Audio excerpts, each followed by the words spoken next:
I did it! I made it to Vegas. This reminds me of that time actually. I got no Maddie, no editor here. It reminds me of that time I was up in Hong Kong filming Ask Mark for You on this very camera. So we're going old school today, just like when the channel started, back with the little handy cam. I like it. Did make it to the US safely, so I'm in Vegas right now, reunited with my partner after a year apart during COVID. That was pretty cool. Also got Lucy, my, tortoiseshell, here nice and safely, so she's arrived as well. And after going through 3 jars of Vegemite in the first couple of weeks, my anxiety has been relieved.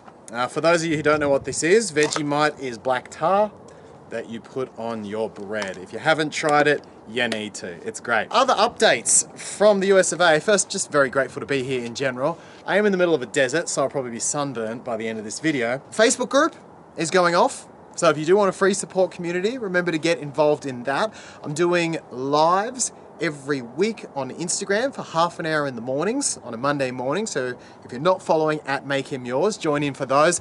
And on YouTube, we're doing monthly lives as well. And I'm going to set the dates for the next one coming up. So check out the community page because that's where the dates will be. So monthly live streams here. Leave your questions for Ask Mark. They're great, and I appreciate you leaving them a lot. We've had some interesting videos come out lately. How a blowjob feels for a man came out. What makes your wife material came out. Speaking of things coming out, I have my audiobook coming out very soon. I spent 20 hours in a room, stuck in a tiny little room, all on my own recording. It was, you know, weirdly, it was surprisingly comfortable. I don't know what that was, but I was like, yeah, I can be in my little room here. No, it was all right. Don't worry, the book is not 20 hours long. It's about 7, and pretty soon on Audible, you're going to be able to download it. If you're more of an audiobook person like myself, rather than a hard copy person, you'll be able to soon grab my book on Audible. If you are a hard copy person, grab it right now. It's getting some amazing views on Amazon that I'm so grateful for. Let's get into the questions today, because I know that's what you're here for. If you do have a question, make sure you leave a comment under the video and hashtag AskMark. First question from Baking Koala. What a beautiful reminder of home to start us off. I love coffee dates, she says. Does that mean I am boring? So the reason she asked this is because I made a comment that I hate coffee dates, and I think a lot of us honestly do. It's just coffee, sitting there, looking at each other. Really? That's not fun for most people. So you want to make dating fun for you. Do stuff that you'd do on your own. Do stuff that you'd enjoy if no one was around.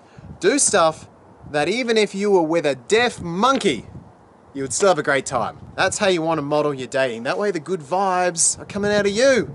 So when the right guy comes along, he picks up on him. So if you love coffee, if you're just a coffee fiend, you're from Italy, you're from Australia, if you're into coffee, coffee date all the way. Get into it, right? You'll love it. But for the rest of us, stay away from coffee dates. Is masturbation normal in a relationship? Absolutely it is. Masturbation is normal in life. I will say it can get pretty awkward if you walk in on your partner doing it when you weren't expecting it, and it can somewhat lead down a difficult conversation path if someone gets obsessed with porn, you know, is fantasizing about someone outside the relationship. That can obviously create some wounds in the other person. So there's important conversations to bring up here, and I think this is a good thing to discuss with your partner, to just be open about it. You know, is it something we do, or have you experienced that before? Are you comfortable with it? Because you're going to have different sexual frequencies in a relationship, and self-pleasure is very normal. So a good conversation to have with your partner. A little difficult, a little awkward, but it will avoid some very awkward moments later on. Lillyluck says, I love the survey. This is on the How a Blowjob Feels for a Man survey video. I did a big survey interviewing men. I'll do more surveys as well. In fact, that's what this question is about. Would you do one about men's feelings about giving and receiving anal sex? This should be very interesting. There seem to be so many myths, stigma, and fantasy around the topic. I would be super curious. I'll get onto that, Lily Lucy. How does a man feel giving oral sex? Well, I haven't done a survey on this, so I can only speak from personal experience. That's pretty awesome. But I will get a survey for you on that one, Karen. How about that? Diane says, love to this. Thank you. Same video. I have a question. How do men feel if they can't make their partner have an orgasm? Does it upset them? Does it make them feel like less of a man? Look, speaking as a man, and speaking for men, obviously talking to mates and things as well, it certainly can. And in fact does a lot of the time. Men are wanting to please you. We want to see you have pleasure. And if we feel like we can't do that, then yeah, we can actually tell ourselves that we're incompetent or we're less of a man. Now, obviously, with a lot of women don't orgasm with men or haven't in the past. And so that's ridiculous when you think about it in those scenarios. But of course, men put their own spin on it and tell themselves their own story. So it's a nice thing to communicate over. I even had a client recently, she said, you know, I've always been very sexually inhibited, never had an orgasm with my husband. And she actually had her first one with the guy she's currently dating. And obviously, you know, he was pleased with himself, but she actually revealed what a big moment that was for her, and it meant a lot more to him. So whether you speak before it or after, I think it's just good to have really open communication lines and not make orgasm the goal. I personally get a real kick out of denying orgasm. Does that make me messed up? I don't know, but actually delaying it, denying it, not doing it at all, I think it gives both partners way more energy and it keeps you wanting each other for hours and days later. So personally, I've gone the other way. But certainly there is a generalized thing that men have around that. So I think really good communication around it and not making it a goal, not making it weird. It's so important to a healthy, open sex life and sex communication. Who else has a question? We got ZK. This is out of topic of the video. I really need to know, I'm in a long distance relationship. Is it okay to send a flower bouquet to my boyfriend, or if flowers ain't for men? Look, it's not the best present. If I was to get a flower bouquet, I'd be like, that's nice, she appreciates me. It wouldn't give me like a, she really understands me, she gets me, oh, this is amazing. I'd be like, yeah, cool, that's really nice of her. So, I would say that's like a 5 or a 6 out of 10 present. Will it do the job? Absolutely. Is it the best thing that shows you know him the most? Probably not. Christina says, oh, hello, I need to know how to make him kiss me down there more often. And actually, we had a similar question from Melina, who says, I've never had complaints when I did it, What if your man doesn't return the favor? I don't do it for him. I don't do him for a while to kind of show him how it feels, but I really love pleasing him. It turns me on. So, Melina, I mean, you don't want to be manipulating or using passive ways to get it to happen. And for both of you, Christine and Melina, you know, bring it up. Have you asked? Sometimes you got to ask. And it's important as well to get the man being honest, because if the guy doesn't want to, you want him to tell you that. Maybe you guys can explore why together. Maybe there's like a certain hygiene thing that's bothering him that he's been too scared to talk about. Maybe he had a really bad experience where he couldn't please his ex-girlfriend. There's a lot of potential reasons that he may not want to, so open the communication lines. You know, talk about it, figure out what's going on, and that way you can get really clear on it, you can have actual honest conversations, and you'll either work it out or you'll figure out that that's a deal breaker for him because for whatever reason he really doesn't want to, and then you do with that information what you will.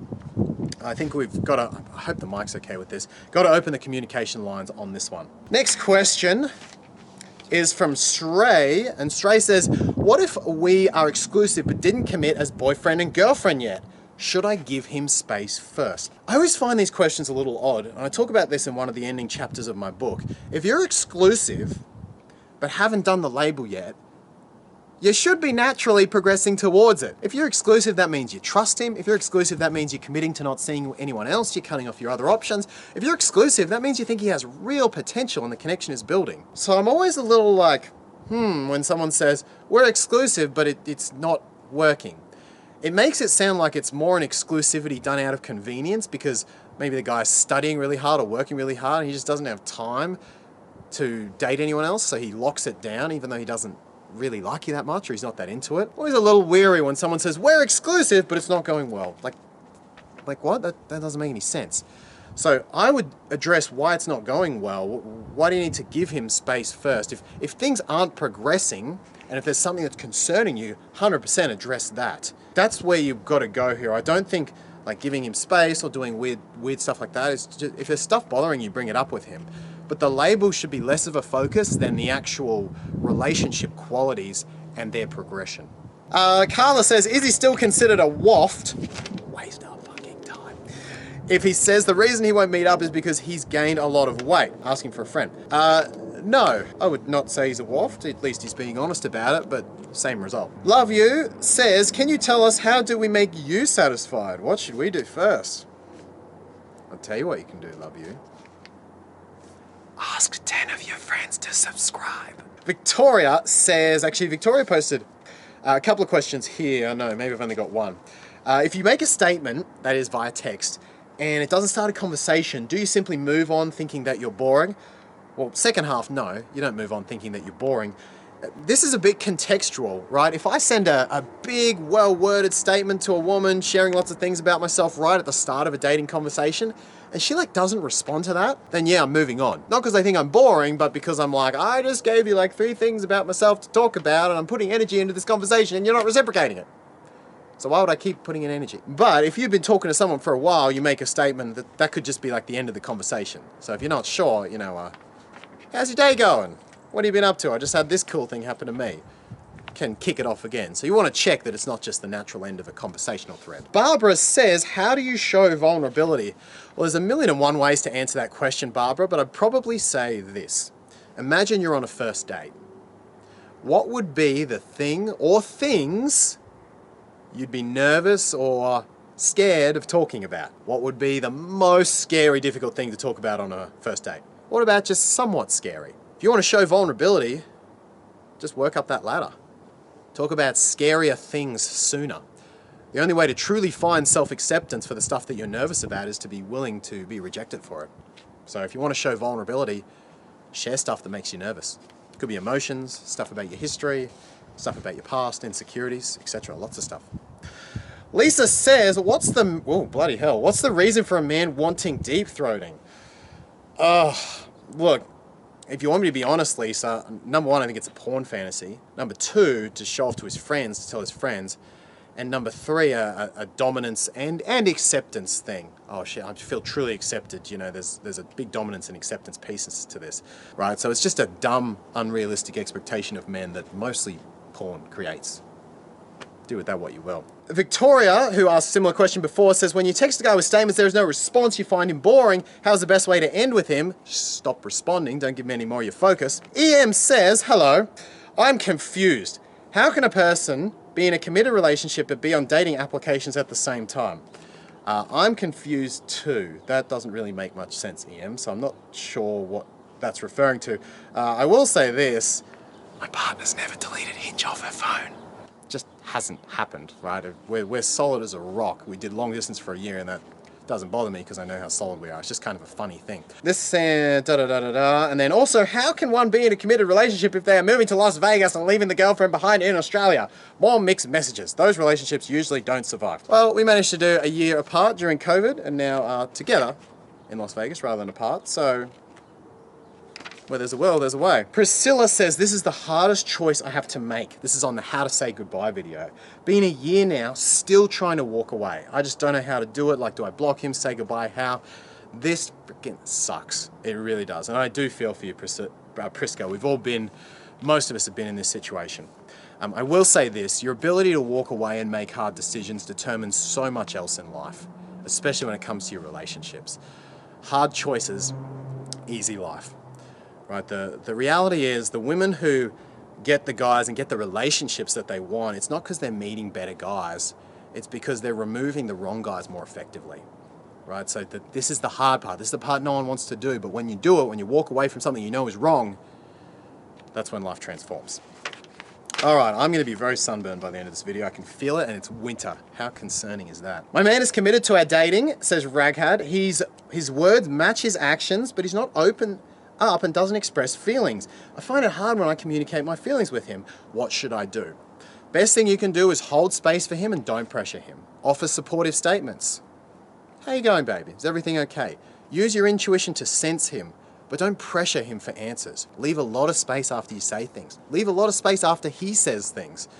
Don't make it something he has to do, right? This is something, it's like a scared puppy. He has to just learn that you're safe to do that. And over time, he will often adapt. Now, if you're not willing to accept him as he is or have time for him to make those adaptations to be better at sharing, then you've got to be honest with him about that and say, hey, this is maybe a hard deal breaker for me. Difficult conversation, but if this is really important to you, it might be something you have to do. So really what you want to look for is the current rate that, is where he is and the current rate he's growing, is that acceptable to me? Right? If it is, you can hold space for him, don't put pressure on him. If it's not, then over a series of increasingly hard discussions, you've got to make it clear how important that is to you, right? Bar Levy says, when he tells you he's infatuated, what to do? Interesting. When someone tells you they're infatuated, there's a little bit of a sort of orange flag clicking off there, like, okay, they're not really seeing my downsides yet. They're not really like balancing me out in their brain. They're overly positive focused and they're not seeing any of the negatives. Am I literally getting sunburn already? Not quite. It shows that they're just focused excessively on that positive. So a little bit of an orange flag that, okay, what goes up must come down to an extent, right? I would honestly be receiving it, but just kind of thinking, okay, you know, we'll get through this phase. I'm going to enjoy it here. I'm going to receive it. Yeah, I'm pretty awesome. Of course, you're infatuated with me. But also that, you know, they're going to come down from that, right, and see a more balanced perspective in time. It's not like a bad thing in and of itself, but it just means that, okay, things probably need to balance out a little more before, like, high as a kite, infatuated relationship can become real connection. Rhonda says, how does an older guy feel when you give up and stop a blowjob or handy after 10 minutes? That's when my mouth or hand gets too tired. Is it okay to ask if he is done without insulting him? Don't do anything you don't want to do, Rhonda. It's that simple. If you don't want to do it for a minute more than 10 minutes, don't do it for a second more than 10 minutes, right? You don't do stuff because you feel obligated or obliged to. Do it because you want to. As soon as you stop wanting to, stop doing it. All of this stuff should be a choice, same as him pleasing you. And by having that choice, you guys are never going to feel the pressure of being obligated and therefore the resentment of doing something you don't want to do. You may have to have tough conversations in the meantime, and someone might have to get over that they were close to orgasming and you wanted to stop, but you know, that's the price to pay for open communication and healthy doing. You doing things that you actually want to do. Stacy says, does your advice work for 53-year-old single ladies like me, or is it just for the young? It certainly does, Stacy. I would say the average age of my client is, I want to say, mid to late 40s. Erivia says, what if he asked me to get in his car and I wasn't comfortable, so I made us eat outside when it was minus 15 during quarantine. Then after a while, it was way too cold. So I said, he seems like a nice guy. So we went to eat in the car, half frozen. He said it was the coldest date he ever went on. This isn't really a question, but I just thought it was cool because you actually put your boundary in place. And even though it was cold, the guy accepted your no. And that said something powerful. That actually said to you that he was safe. Because he was respectful and willing to sit in the cold with you, you actually trusted him and ended up going to his car. And it's a really good example. I mean, I remember one of the very first dates I went on. I had so much social anxiety. I was so shy, but I was like, all right, Mark, you need to be a confident man. You know, you need to try to kiss her and ask you home with her and then try to do those things. And so about sort of early afternoon time, you know, we're on this date and I was like, all right, try to kiss her, try to kiss her. It took me forever to build up the courage. And then I tried and she turned her face. I was like, oh shit, I got rejected. But she didn't leave. And so after like an hour, I'm like, okay, well, she's still here. So I guess maybe I'll try again, right? Tried again, rejected again. But again, she still didn't leave. This happened like 4 or 5 more times that I got rejected throughout the afternoon. So I just didn't react and was like, okay, well, she doesn't want to kiss me. That's fine. Well, I guess we're hanging out. And interestingly, because of that, she actually did come home with me by the end of that evening. So it just shows that sometimes when a man hears your no and respects that boundary, you as a woman will feel more comfortable with him. So I've experienced that, I've been on the other side of that, and that's obviously what you experience here. And it's just a really nice sign that he was healthy and respected you. So then you did end up in his car and you went on the coldest date you've ever been on, which is cute. Mary Ann says, what if the girl is the only one who makes the connection and the man keeps ignoring the girl?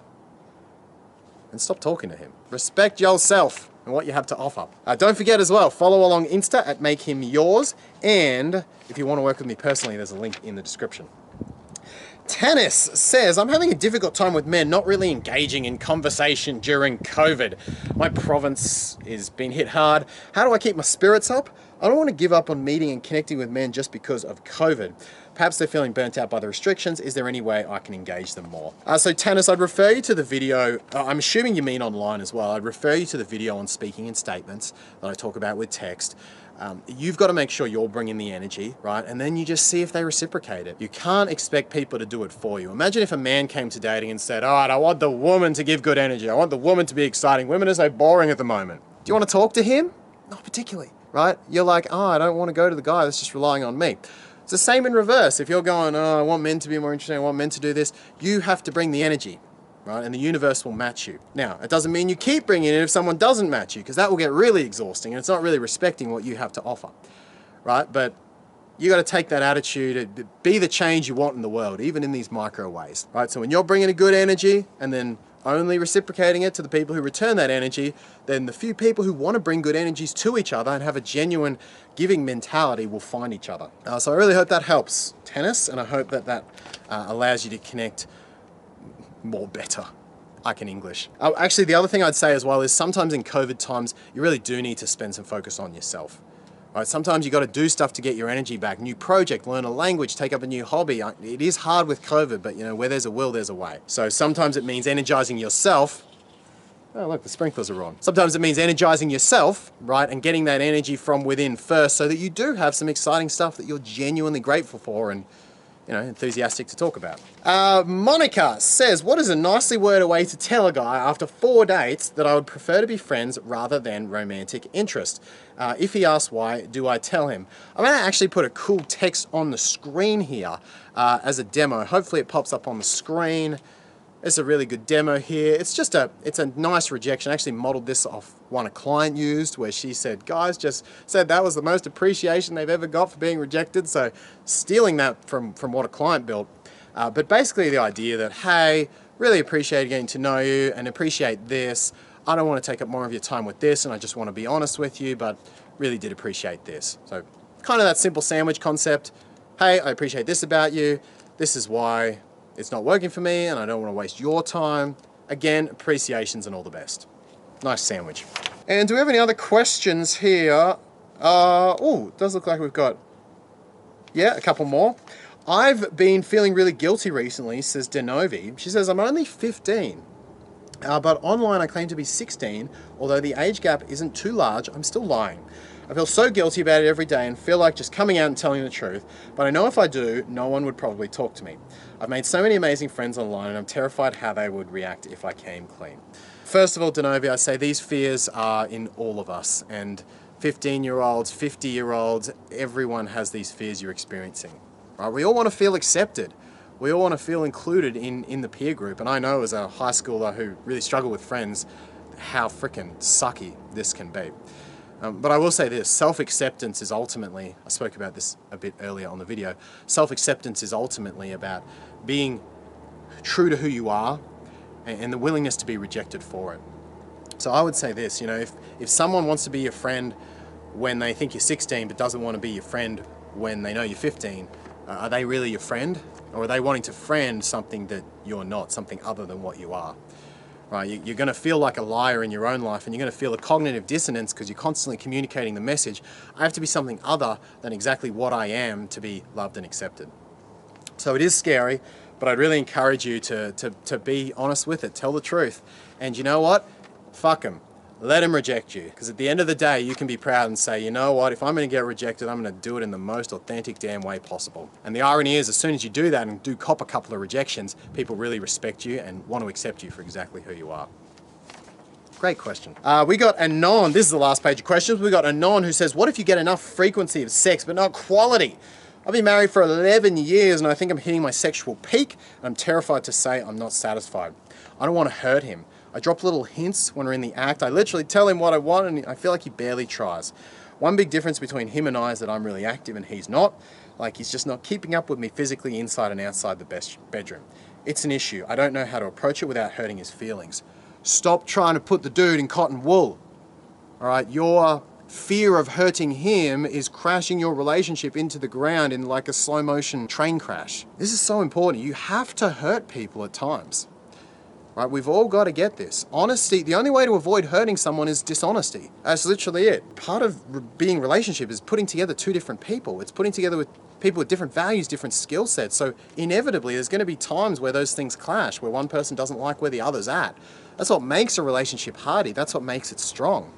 When you guys have been together 11 years, but you don't have the resilience to have some hurt feelings and have an honest conversation? This is difficult, but what's the alternative? Run your relationship slowly into the ground through resentment because you're not getting what you want. Putting boundaries on people and even sharing your feedback, that sometimes means hurting feelings. Right? If my partner calls me out on my laziness, she's going to hurt my feelings, but it makes me a better man when she calls me out. Right? So don't put feelings ahead of honesty. You're not going to frame it in an attacking way, but when it's your truth, and when, I mean, I would imagine you're dead shit scared that after 11 years, you're not going to have good sex for the rest of your life. You're scared that you can't talk to him. You're probably feeling very alone, feeling very vulnerable, feeling, as I say, fearful and scared. If all of that's true for you, then share your honesty, right? Share your truth. Tell the dude, because he needs to hear it, because the universe has to give him the feedback, and then you guys can work on this together, but at least we're having an open conversation at that point. You need hurt feelings, because it's actually the ability of the relationship to withstand hurt feelings caused by honesty that gives you that safety to know, hey, I can trust this person. I don't need to lie or protect them. I can just be honest. That's where you get the security. So don't be afraid to hurt his feelings. You got to dive into it. Nikki says, video from a while ago, if a guy cheats, then does things to limit his impulsiveness, does that mean his unmet needs go up? I would absolutely love to hear your thoughts on this. Yeah, so I think if a guy's cheated and then has taken mitigation steps to reduce impulsiveness, right? Maybe he's reduced his exposure, or maybe he has cut people off, something along those lines. I think that's great action steps. But if I was going to trust a woman again who cheated on me, I'd want to see more than that. I'd want to see her truly and clearly understanding why she cheated, what needs she met through cheating, and how she communicates that with me now and asks for those needs in a healthier way to be sure it wouldn't happen again. In other words, I want to hear a lot of self-reflection from her. I want to know that she's done the work, and I want to see a true, raw, honest, and vulnerable side that I didn't see before. And only by seeing that am I going to believe that she's really changed at a core level and learned her lesson. Because if she's just, if all she's done is cut off exposure, I can't trust that, because the underlying cause hasn't been addressed. I hope that answer helps. And final question is from Anime Freakish 1, who says, what does it mean and how do you respond when a guy pulls away or loses interest when they find out you are the only person they are dating? I've had a few guys cancel dates because of this. Probably need some context here. Sometimes you're going to get guys that don't like their self-esteem is so low, and the narcissistic types come to mind. They don't like the idea of there being any threat at all, because if there's threat, they can't control the situation, they can't maybe even manipulate you, and it means that ultimately their deepest fear, which is that they're unlovable, will be exposed. So some guys right from the beginning will be controlling around this, and they're not the kind of guys you want around. On the other hand, you know, if you're being dismissive or avoidant, if you're going on multiple dates, or if like dates for multiple months and misleading guys, being evasive about it, then healthy, secure guys are probably going to find that weird and pull away themselves. So I would say this, the way you frame it is really important. There's a big difference between being dodgy or just constantly saying like, oh, well, I'm going on other dates with guys, so we'll see if you match up. Right, that's going to make any guy feel particularly insecure. There's a big difference between doing that and saying, you know what, yeah, it does take me some time to commit to someone. I've made the wrong choices in the past, if I'm being really honest. And so, yeah, I do like to always take a few weeks, maybe even a month or two, to just really get to know anyone I date, because I really want to commit to the right person in future. And me just really seeing someone in all different situations and contexts, that's really important to me, you know, before I make that commitment, because the commitment means a lot to me and I always take it really seriously. So when you frame it like that, the guy's going to understand, you know, and you might even add on, you know, I'm really enjoying dating you in the process, and I think this is going in a good direction, but yeah, it is going to take me a few more weeks to know for sure. And if that's not okay with you, if you can't support that, then that's okay, you know, just let me know, and I guess we can stop seeing each other here if we really have to. Right, so you're giving him that option, you're giving him an out. So when you express this as different depending on different situations, but the bottom line is, if you're being avoidant or evasive or kind of using this to control men, it can be a problem. If you're honest, open and genuine about it, it shouldn't be an issue at all, except to guys who are directly threatened by it, which is the guys that you don't want anyway. So I really hope that helps. That's all the questions for this week, so leave your question with #AskMark below, and don't forget the audiobook is on its way. It will be coming out very soon, so keep your eye on Audible. I'll announce it in a video once it's out, and buy some Vegemite. It's good for you, lots of B vitamins. Join the Facebook group, follow me on Insta for Monday morning lives, and hit the subscribe button if you haven't already, and I'll see you in the next video real soon.